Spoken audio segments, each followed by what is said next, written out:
Ok, bienvenue dans ce 5e épisode du Metacast où on va parler de créative et on va rentrer un petit peu plus en détail sur qu'est-ce qui fait qu'on va avoir à coup sûr des créatives gagnantes.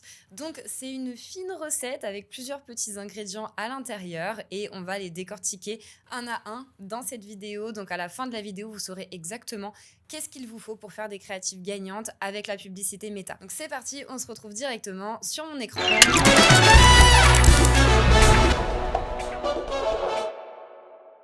Alors, du coup, comment faire une bonne créative? Donc, déjà, quelque chose qui est hyper important, ça va être d'avoir la bonne structure. Donc, il faut savoir que des créatives, ça se fait pas au hasard. Donc, on va pas prendre sa caméra ou son iPhone et on va pas se filmer en train de dire n'importe quoi. Il y a des étapes à suivre dans une créative qu'on va voir juste après. Ensuite, on verra qu'il faut avoir un message clair. Sinon, vous perdez les gens et ils ne vont même pas regarder vos créatives. Ensuite, il faut bien évidemment connaître son audience sur le bout des doigts pour avoir un bon copywriting. Et ensuite, avoir sa part d'authenticité. Et ça, c'est hyper important en 2025 pour réussir sur Meta. Donc, on va commencer tout de suite avec le point numéro 1 qui est avoir une bonne structure. Du coup, voici la structure globale d'une créative gagnante. On va rentrer dans les détails à chaque fois de chaque partie juste après. Mais ça, en tout cas, c'est la structure que vous devez absolument avoir pour toutes vos créatives. Donc, le hook, qui est les 3 à 5 premières secondes de votre créative, où vous allez capter l'attention de la personne qui est en train de scroller. Ensuite, le corps, on va voir ce qu'on met exactement dedans juste après, qui doit durer entre 30 secondes et 1 minute 30. Ensuite, on va faire un premier CTA. Donc, le CTA, c'est le call to action, l'appel à l'action. Donc, on va rediriger du coup la personne qui regarde votre créative sur normalement la première page de votre tunnel de vente. Ensuite, on va rajouter un petit peu d'urgence. On peut mettre un peu de preuve sociale aussi à ce moment-là.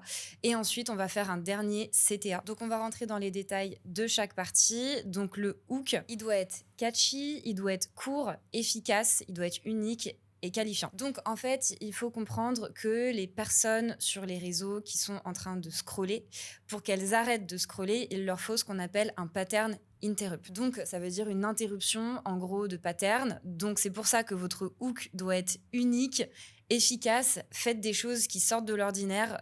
N'ayez pas peur de tester aussi des nouvelles choses parce qu'il faut vraiment faire quelque chose de différent pour que la personne qui est en train de scroller, quand elle voit votre hook, elle se dise « Ok, il faut que je regarde cette créative. » C'est fait pour moi. Ensuite, qualifiant. Pourquoi est-ce qu'on dit qualifiant? Parce que votre hook, il vous sert aussi à qualifier la bonne audience.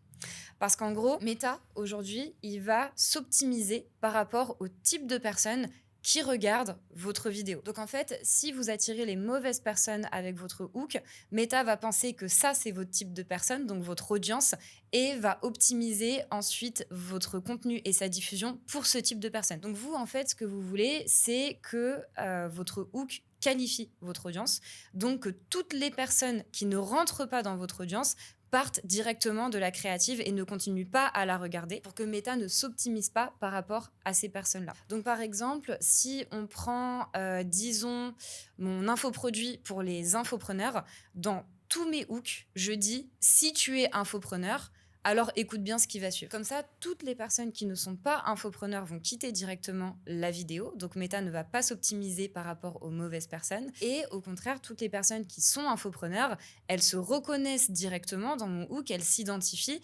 Et du coup, elles vont regarder la suite de la vidéo parce qu'elles savent que ça s'adresse à elles. Et ça va aussi permettre à Meta de comprendre le type de personnes que je souhaite viser pour qu'il puisse cibler ensuite uniquement les infopreneurs. Donc c'est pour ça qu'on dit aujourd'hui aussi, petite parenthèse, que le ciblage Meta ne se fait plus du tout à travers le paramétrage de la campagne. Et du coup, avant, ce qu'on aurait mis à l'intérieur du ciblage, donc les intérêts, le broad, etc.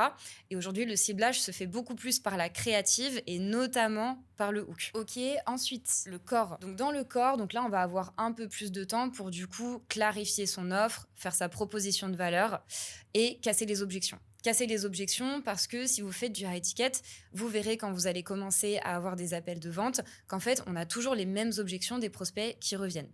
Et en fait, venir casser ces objections en amont, pendant la créative, ça permet à vos closers, donc à l'équipe de vente, d'avoir moins de difficultés à aller casser ces objections en appel de vente. Donc on veut vraiment faire ça en amont déjà dans le corps de la créative. Ensuite, on va faire un premier CTA, donc pour les personnes les plus chaudes, on dit, donc celles qui sont prêtes directement à passer à l'action après votre corps, où du coup, ça doit durer, donc on l'a dit, entre 5 et 20 secondes, où du coup, vous allez expliquer pourquoi est-ce qu'ils devraient passer à l'action avec vous, qu'est-ce qui va se passer à partir de maintenant, donc sur quelle page ils vont arriver, sur quoi ils vont tomber, est-ce que ça va être une page d'inscription pour un webinaire, est-ce que ça va être une VSL, donc là, on leur dirait une mini masterclass, par exemple. Ensuite, on va rajouter de l'urgence.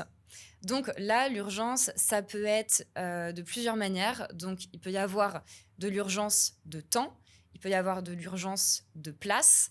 Donc, par exemple, si vous faites un webinaire live ce dimanche, comme beaucoup font en ce moment, vous pouvez jouer sur le fait qu'ils ont que jusqu'à samedi, du coup, pour s'inscrire, et qu'un webinaire live, c'est un événement que vous faites une fois de temps en temps, qu'il n'y aura pas de rediffusion et qu'il faut vraiment s'inscrire maintenant. Si vous avez, par exemple, une promotion, comme ça peut arriver lors des Black Friday ou à Noël, vous pouvez jouer sur ça aussi, par exemple. Ensuite, on peut rajouter un deuxième CTA. Donc ça, c'est pour les personnes qui n'ont pas encore été convaincues, qui avaient besoin de plus d'arguments.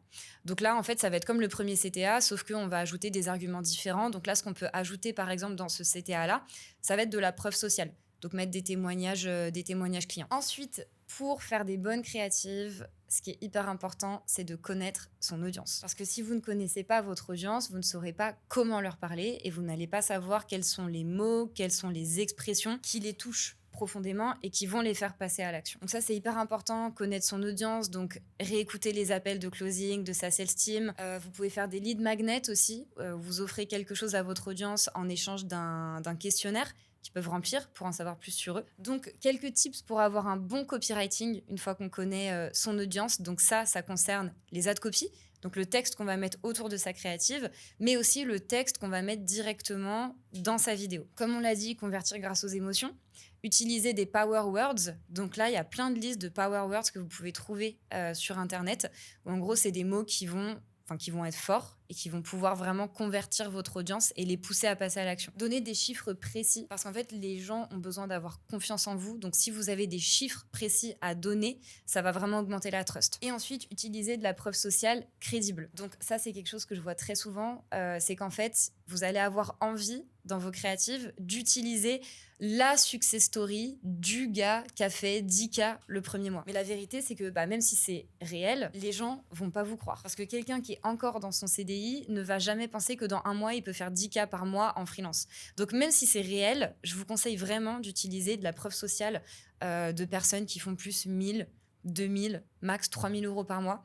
Et en plus, comme ça, on évite les risques de blocage Facebook parce que forcément, si vous utilisez des personnes qui ont fait 10K par mois, Meta peut penser que c'est faux et du coup peut vous bloquer les ads. Ok, dernière chose pour vos créatives, c'est de l'authenticité. Tout simplement parce qu'aujourd'hui sur les réseaux et surtout dans les créatives, tout le monde essaye de faire la même chose, tout le monde essaye de copier les autres et au final, ça donne plus des images de vendeurs de rêves qu'autre chose et de gars qui récitent un script. Alors qu'en fait, aujourd'hui, c'est devenu tellement compétitif, les ads, et tout le monde fait tellement la même chose que si vous restez vous-même, en fait, vous allez vous différencier parce que tout le monde fait la même chose.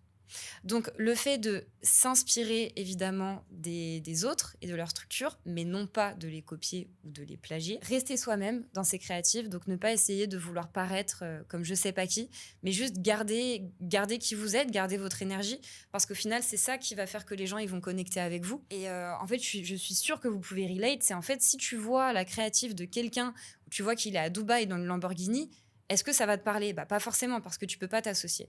Alors que si tu fais une vidéo ad où tu es chez toi, tranquillement, et que tu parles comme si tu parlais à un pote, la personne va pouvoir connecter émotionnellement avec toi. Et c'est vraiment ça, en fait, qu'on essaye d'atteindre avec les ads aujourd'hui. Et ensuite, dernière chose, innover, parce que comme on l'a dit, tout le monde fait la même chose. Donc en fait, à partir du moment où tu fais une ad qui sort un petit peu de l'ordinaire, tu peux vraiment capter beaucoup plus l'attention des gens sur les réseaux. Ok, c'était tout pour cette vidéo sur comment faire des créatives gagnantes. J'espère que ça vous aura aidé. N'hésitez pas du coup à liker, commenter, vous abonner, mettre la cloche pour les prochaines vidéos aussi. Ça me motive à faire plus de vidéos de ce style. Et sur ce, je vous souhaite une très bonne journée. C'était Juliette depuis Bali. Ciao.